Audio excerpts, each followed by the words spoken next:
ايه يا حبايبي، صباح الفل عليكم. احنا الغدا بتاعنا النهارده كشري مصري. اكيد كلنا عارفينه واكيد كلنا بنحبوه. فاحنا هنعمل ايه دلوقتي؟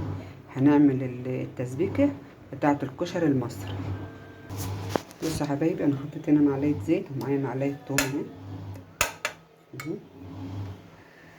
الكشري دي كلنا عارفينها، كلنا بنعملوها، بس كل واحد بيعملها بكذا حاجه. بس هي الطماطم بتاعته الصلصه هي معموله بالثوم كلها مع. هصفر الثوم بس مش هحمره. يلا بينا، صلوا على الرسول عليه الصلاة والسلام. نزلت بالطماطم بتاعتي اهي.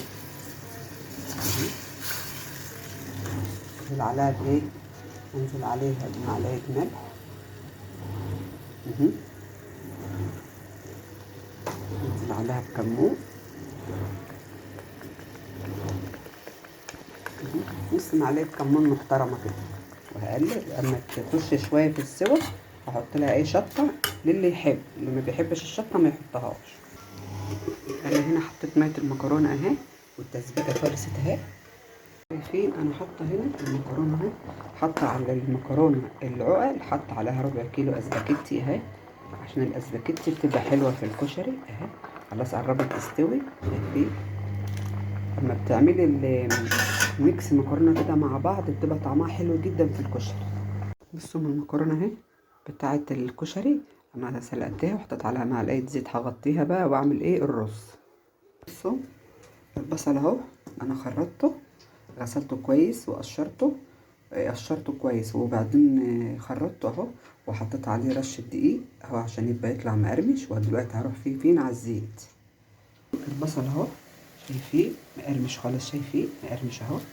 اهو شايفين البصل اهو، شايفين بيخرمش ازاي اهو. بصوا انا هنا اهو حطيت كوباية شعرية، كوباية الشاي صغيرة اهو. هعمل ايه، الرز بالشعرية بتاع ايه، بتاع الكشري. حطيت هنا معلقه سمنه ومعلقه زيت، واحمر الشعريه مش هغمقها، هحمرها بس. اعمل ايه، انا معايا اهو شويه الزيت اللي من ايه، اللي باقيين من البصل. احطهم على دول كده، بيخلوا الرز في حته تانية خالص. الزيت بتاع البصل ده هنغطوه لغايه ما يستوي. بصوا يا حبايبي، الرز اهو، شايفين الرز بالشعريه اهو، حلو قوي قوي اهو. شايفين اهو، شايفين حبة رز اهو. بسم الله ما شاء الله عليهم، صلوا على الرسول عليه الصلاة والسلام. صلوا على الرسول عليه الصلاة والسلام. ادي اهو، ادي الكشري المصري بتاعي، وادي الخل والثوم. طعمه جميل وريحته حلوة قوي قوي، مخدش معانا وقت خالص، وطريقته سهلة، وكلنا بنحب الكشري المصري. فيا حبايبي صلوا على الرسول، وما تنسيوش تعملوا له لايك وتعملوا متابعة واشتراك للقناة وتفعلوا الجرس عشان ينزل لكم كل جديد انا بقدمه لكم. المهم تعملوا اشتراك للقناة، واشوفكم بكرة في غدا جديد.